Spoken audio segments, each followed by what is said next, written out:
Puji nama Tuhan, Shalom saudaraku yang kekasih, apa kabar? Kita bertemu kembali di mana di hari Minggu kita boleh bersama berkumpul di hadapan Tuhan. Mari kita mau siapkan hati kita mau memuji, kita mau memuliakan nama Tuhan, kita mau mengundang hadirat Tuhan, boleh turun menjamah saya dan saudara dan dimanapun saudara berada.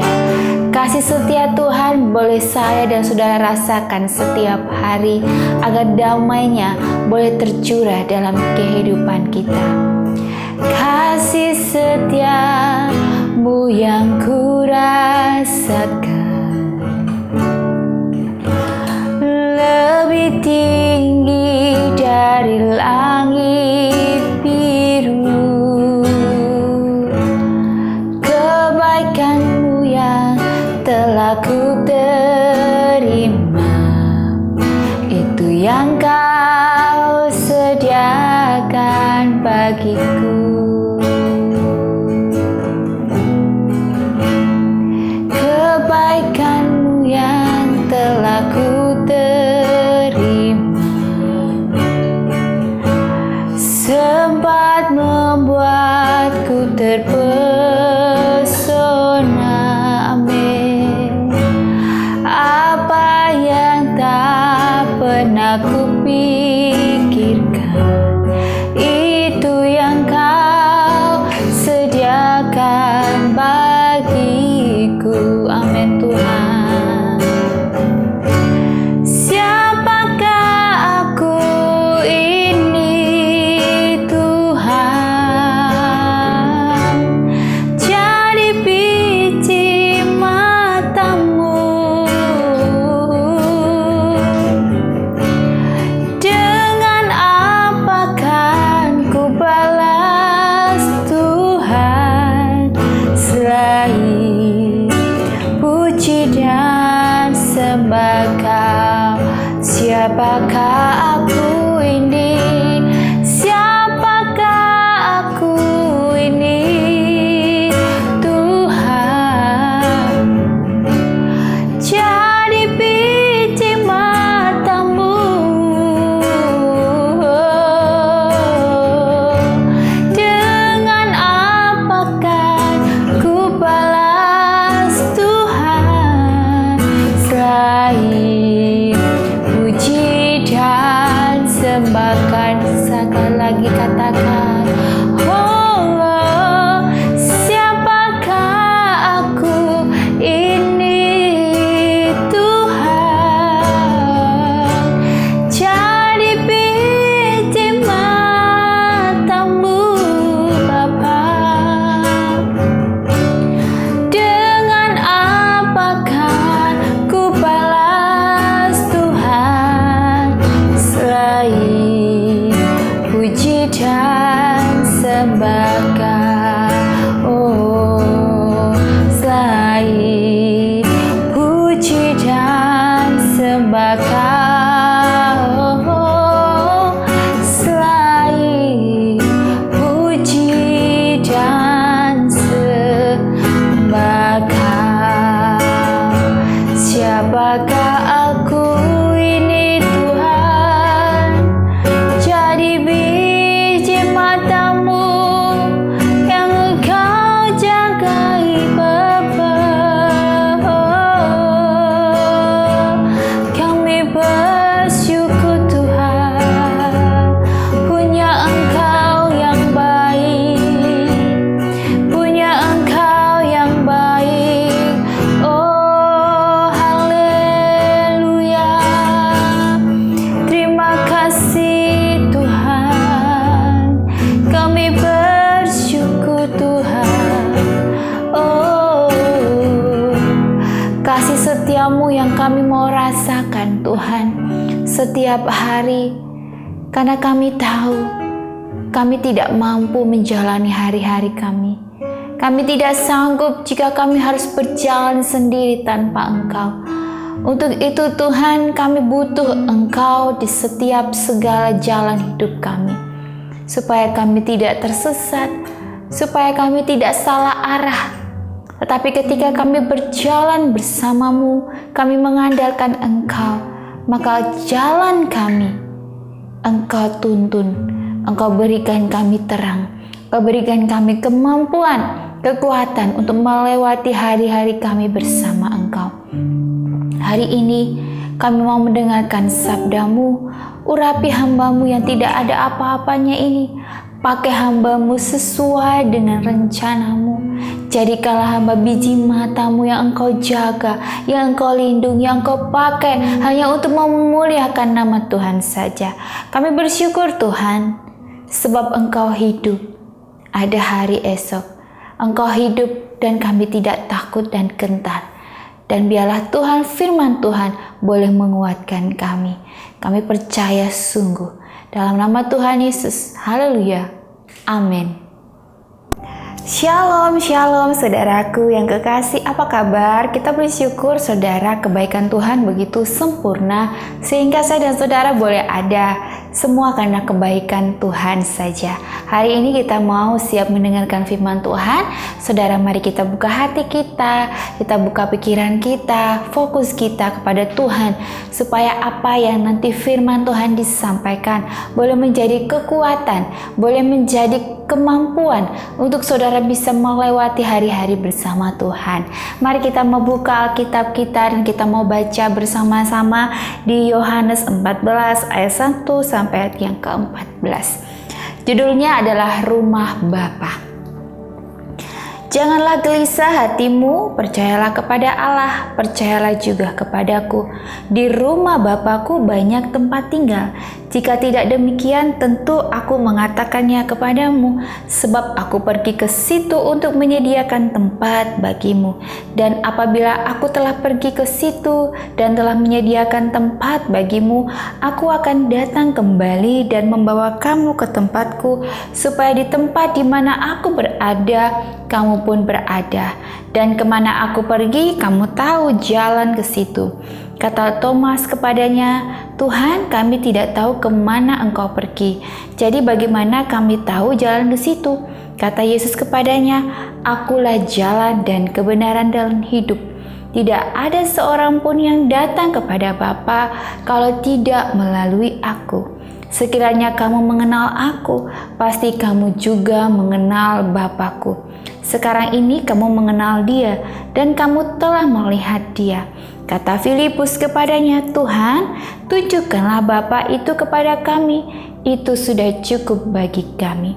Kata Yesus kepadanya, telah sekian lama aku bersama-sama kamu, Filipus, namun engkau tidak mengenal aku. Barang siapa telah melihat aku, ia telah melihat Bapa. Bagaimana engkau berkata, tunjukkanlah Bapa itu kepada kami? Tidakkah percayakah engkau bahwa aku di dalam Bapa dan Bapa di dalam aku? Apa yang aku katakan kepadamu, tidak aku katakan dari diriku sendiri, tetapi Bapa yang diam di dalam aku, Dia ialah melakukan pekerjaannya. Percayalah kepadaku bahwa aku dalam Bapa dan Bapa di dalam aku, atau setidak-tidaknya percayalah karena pekerjaan-pekerjaan itu sendiri. Aku berkata kepadamu sesungguhnya, barang siapa percaya kepadaku, ia akan melakukan juga pekerjaan-pekerjaan yang aku lakukan, bahkan pekerjaan-pekerjaan yang lebih besar daripada itu. Sebab aku pergi kepada Bapa, dan apa juga yang kamu minta dalam namaku, aku akan melakukannya, supaya Bapa dipermuliakan di dalam Anak. Jika kamu meminta sesuatu kepadaku dalam namaku, aku akan melakukannya. Amin, puji nama Tuhan ya. Di firman Tuhan ini benar-benar Tuhan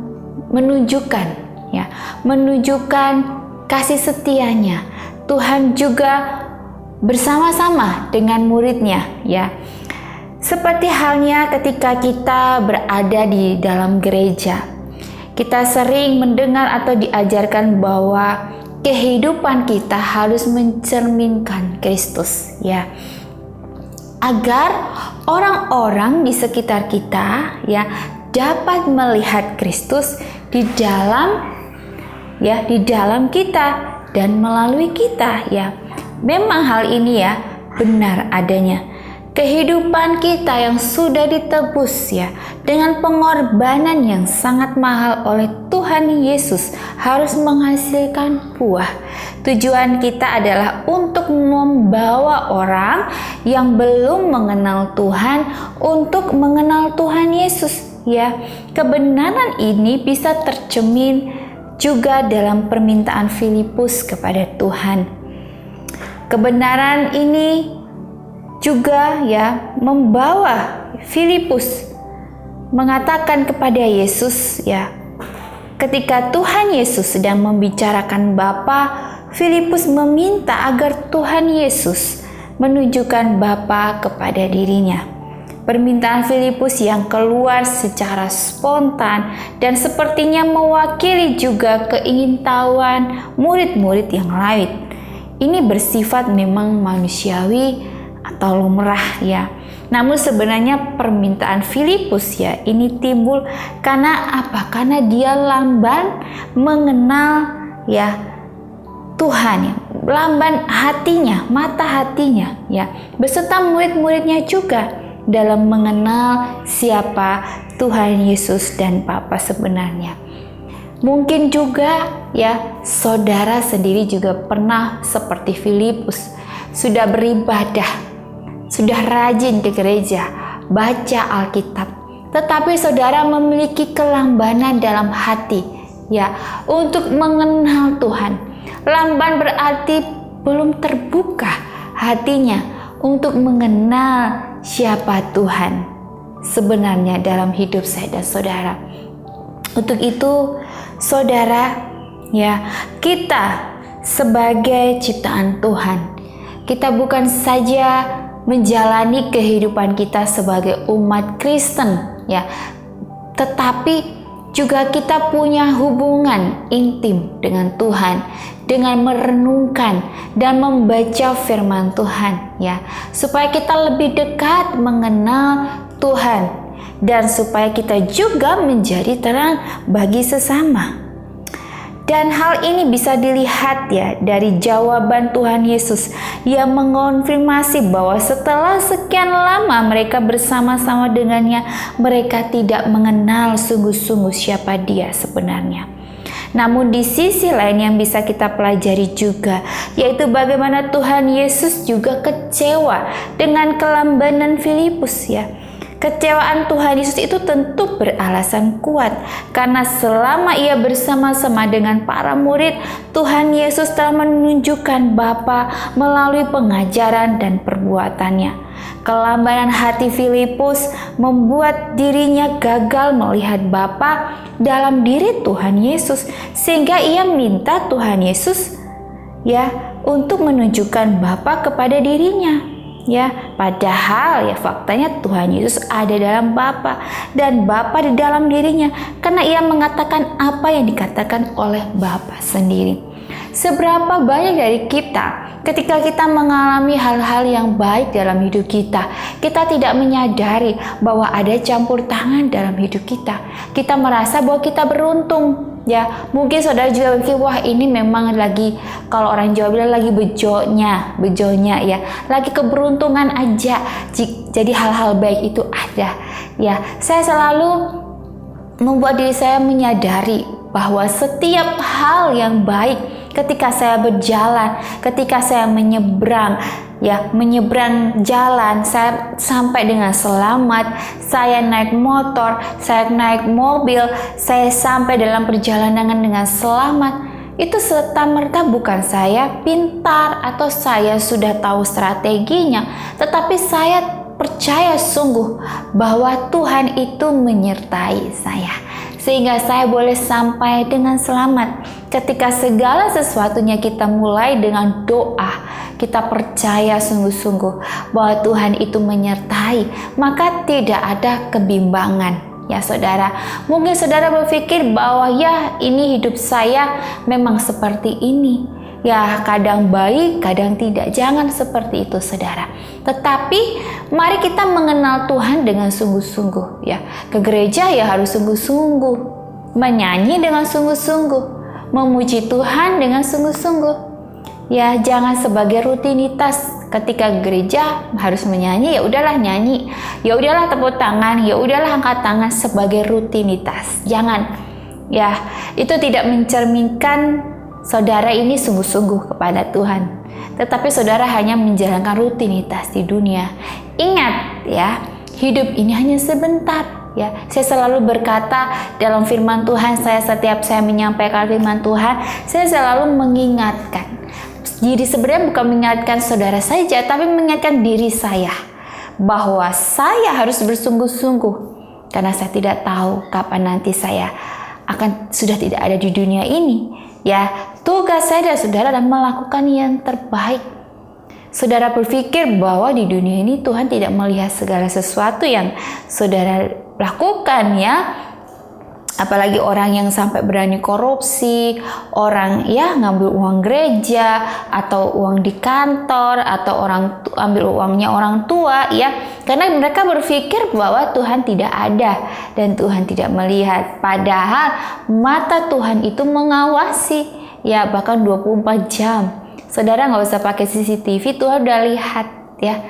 Dan segala perbuatan yang jahat itu, cepat atau tidak, itu akan tertangkap basah, akan ketahuan juga ya. Ada pepatah bilang bahwa bangkai disimpan pun juga akan kecium ya. Ketika saudara kalau di rumah ada tikus mati, ya mungkin awal-awal belum kecium, tapi lama-lama bau juga. Ya sama ya dengan hidup kita. Ketika kita melakukan hidup yang tidak benar dan melakukan hal yang berdosa, yang menyakiti hati Tuhan, bahkan sesama, kita mungkin diam-diam ya, tetapi lama-kelamaan juga pasti akan ketahuan ya. Karena hidup ini berdasarkan apa yang kamu lakukan, maka itu akan ditabur ya. Untuk itu tidak ada rahasia di dunia ini. Tidak ada satupun yang bisa menyimpan rahasia ini. Karena namanya rahasia itu pasti akan ketahuan ya, akan ketahuan. Dan saya percaya bahwa Tuhan itu ada di setiap kehidupan saya dan saudara. Saya selalu berkata kepada anak saya, kamu tidak bisa berbohong kepada orang tua ya, karena orang tua itu wakil Allah. Ya, ketika anak melakukan hal yang mungkin bagi dia sembunyi-sembunyi, ya orang tua itu tahu loh, kerasa. Jadi anak-anak remaja yang udah mulai beranjak remaja, dewasa, ya jangan pikir orang tua kalian itu bisa dibohongin. Sebenarnya orang tua Anda itu menutupi, ya, menutupi supaya tidak ribut dengan anaknya. Tapi ingat, doa ibu itu selalu didengar. Jadi jangan sampai ibu doa buat anaknya, ya Tuhan ingatkan anak saya. Wah, hati-hati anak-anak ya. Kalau sampai ibu berdoa, ingatkan anak saya, nanti Tuhan yang ingatkan itu lebih sakit ya. Tuhan itu kalau menyadarkan, kalau 1-2 kali belum sadar, wah itu jangan sampai Tuhan marah ya, karena kita tidak secepat sadar-sadar ya.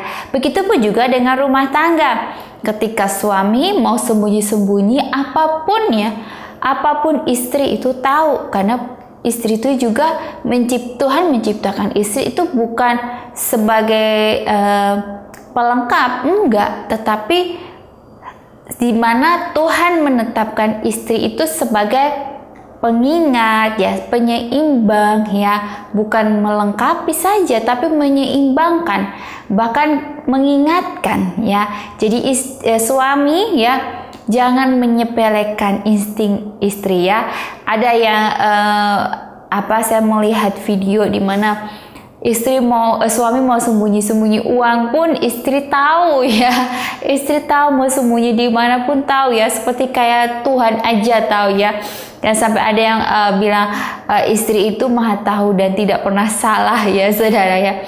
Istri juga punya kesalahan ya, tapi tidak bisa dibohongi karena memang feeling mereka, insting ya. Saya sebagai perempuan, sebagai istri, feeling itu kuat gitu. Ketika berbohong itu tidak bisa menipu karena dari mata, dari gerak-gerik ya sudah dihafalin ya. Ketika berbohong itu sudah dihafalin. Jadi Apalagi kalau istri sudah diam-diam masuk kamar berdoa, hati-hati para suami ya, jangan sampai Tuhan yang mengingatkan ya.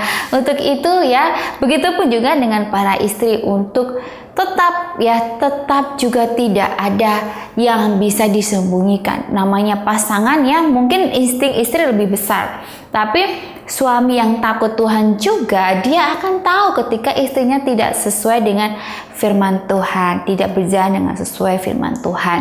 Untuk itu saudara, bagaimana Tuhan mau menampakkan dirinya ya lewat saya dan saudara adalah kehidupan saudara. Ya, kalau kehidupan kita itu menyenangkan hati Tuhan, maka orang lain melihat kasih Bapa lewat saya dan saudara ya. Jangan sampai hidup kita ini kita buat sia-sia sehingga orang bilang, itu gerejanya mana sih ya.